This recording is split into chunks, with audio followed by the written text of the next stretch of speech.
पंजाब के अमृतसर के नज़दीक अजनाला में वारिस पंजाब दे के समर्थकों ने एक थाने पर हमला कर दिया। बंदूकों और तलवारों से लैस वारिस पंजाब दे समर्थक वहां पर इस संगठन के प्रमुख अमृतपाल सिंह के साथी लवप्रीत सिंह तूफान को छुड़ाने के लिए पहुंचे थे। समर्थक पुलिस बलों से भिड़ गए। इस झड़प में एक पुलिस अफसर समेत 6 पुलिसकर्मी घायल हो गए।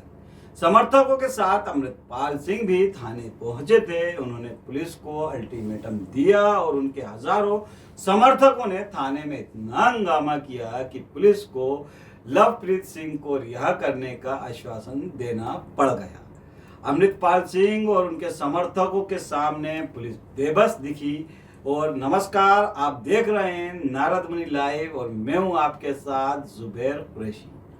दोस्तों, अमृतपाल ने कहा, कुछ अखबारों ने लिखा है कि अमृतपाल हताश हैं, वे अलग थलग पड़ गए हैं। देखिए भक्तों ने किस तरह मेरा समर्थन किया। आखिर कौन है अमृतपाल सिंह जिन्होंने खुलेआम पुलिस को चेतावनी दी और उनके समर्थकों के सामने पुलिस ने हथियार डाल दिए। देखिए नारद मुनि की ये रिपोर्ट।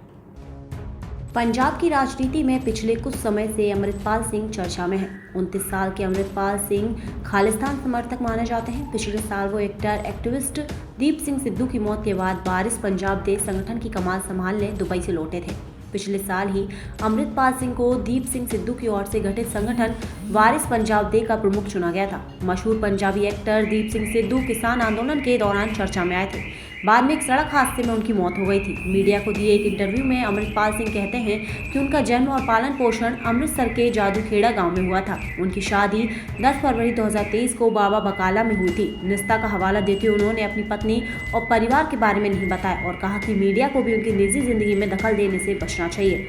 अमृतपाल सिंह के मुताबिक स्कूली शिक्षा के बाद वे रोजगार की तलाश में अरब चले गए थे। उनका कहना है कि वे आसानी से लोगों से घुलते मिलते नहीं हैं और न ही उनके ज्यादा दोस्त हैं। एक इंटरव्यू के मुताबिक उन्होंने दावा किया है कि दुबई में रहते हुए उन्होंने वहां की वो मशहूर इमारतें भी नहीं देखी जिन्हें देखने के लिए लोग दूर दूर से आते हैं। पढ़ाई के बारे में उनका कहना है कि स्कूल के दौरान उनका पढ़ाई में मन नहीं लगता था और इसके बाद वे दुबई चले गए, जिसके बाद उन्हें दोबारा समय नहीं मिला। हालांकि एक दूसरे इंटरव्यू में उन्होंने कहा है कि उन्होंने इंजीनियरिंग कॉलेज में भी 3 साल बिताए लेकिन कभी इंजीनियरिंग की डिग्री हासिल नहीं की।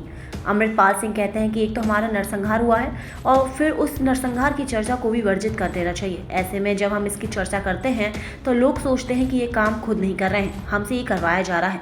अपने विरोधियों के बारे में वो कहते हैं उन्हें तो विरोध करना ही है। जो लोग कहते थे कि दीप सिद्धू के पांव उखड़ जाएंगे, आज उनके पास इसका जवाब नहीं है।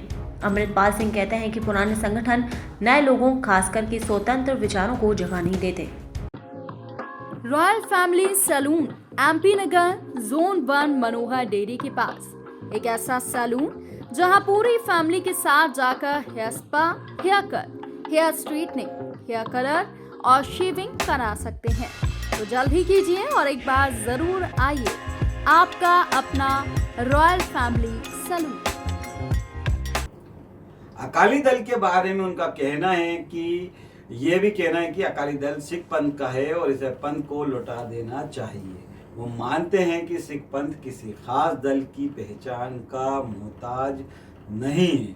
जो पुरुष देश में अपनी प्रतिष्ठा खो देते हैं उन्हें फिर से सेवा के मार्ग पर चलना चाहिए और कम से कम पाप की क्षमा मांगनी चाहिए। वो ये भी कहते हैं कि अगर लोग वे सोचते हैं कि दुनिया मूर्ख है और पंथ कुछ नहीं समझता तो हमें उस पर आपत्ति है। वो कहते हैं अकाली दल अपने आप में कोई पंथ नहीं है और ना कोई अकेला परिवार अकाली दल है। अगर वे पछतावा करते हैं तो हम मानेंगे कि उन्होंने जो कुछ किया इसका उन्हें पछतावा है। मीडिया से बात करते हुए अमृतपाल ने कहा, सिख संप्रभुता संभव है, हम इसका समर्थन करते हैं। सिख होमलैंड की दिशा में सबसे बड़ी बाधा इसकी मांग को लेकर दिखाई जाने वाली वर्जना है। इस बार में एक झूठी बहस चलाई गई है कि सिख अलग होकर नहीं चल सकते और वो अपने बूते अपना होमलैंड नहीं चला पाएंगे। अमृतपाल सिंह अपने बयानों की वजह से विरोधियों के निशाने पर रहते हैं। उनके बयानों और उनके दुबई से जुड़ाव को लेकर सोशल मीडिया पर तरह तरह की चर्चाएं होती रहती हैं। उनके आलोचक उनकी तुलना AIMIM नेता असुद्दीन ओवैसी से करते हैं। उनका कहना है कि जैसे ओवैसी अपने तीखे बयानों से ध्रुवीकरण करते हैं और इसका राजनीतिक फायदा बीजेपी तक पहुंच जाता है, वहीं ठीक उसी तरह अमृतपाल सिंह भी अपने बयानों से पंजाब में ध्रुवीकरण कर रहे हैं और इसका फायदा भाजपा को ही हो रहा है। ओवैसी से तुलना किए जाने के बारे में अमृतपाल का कहना है कि ओवैसी अपने हर काम में राजनीति को सबसे आगे रखते हैं। वो कहते हैं उनके लिए राजनीति सर्वोपरि है, लेकिन हम कभी भी चुनावी राजनीति में शामिल नहीं होंगे। हमारे लिए धर्म सर्वोपरि है। कथावाचक बाबा वंता सिंह ने कुछ दिन पहले भिंडारा वाले के उदाहरण देते हुए कहा कि आजकल कुछ लोग हाथ में तीर लेकर फालतू की बातें करते हैं, लेकिन करने को कुछ नहीं है। बाद में उन्होंने ये भी कहा कि अभी तक अमृतपाल सिंह पर कोई दाग नहीं लगा है और भगवान ना करे कि किसी सिख पर कोई दाग लगे। तो चलिए एक नजर डालते हैं लवप्रीत सिंह पर भी। लवप्रीत सिंह का पूरा नाम लवप्रीत सिंह तूफान है। बीबीसी के मुताबिक लवप्रीत सिंह किसान परिवार से ताल्लुक रखते हैं। लवप्रीत सिंह तूफान का परिवार गुरसिख है। वे लंबे समय से सिख संगठनों से जुड़े रहे हैं। लवप्रीत सिंह की जो बात है, लवप्रीत सिंह की जो अमृतपाल सिंह से मुलाकात हुई है वो वारिस पंजाब दे संगठन के जरिए ही हुई थी। पहले वो संगठन के साथ समर्थक के तौर पर जुड़े और फिर इसके गुरदासपुर जो गुरदास है इकाई के प्रभारी हो गए। अजनाला और गुरदासपुर पुलिस ने 18 फरवरी को एक संयुक्त कार्रवाई में लवप्रीत को तिबारी गांव से उनके घर से गिरफ्तार किया था। गिरफ्तारी से 6 दिन पहले ही वे एक बेटे के पिता बने थे। लवप्रीत किसान लहर से भी जुड़े हुए हैं।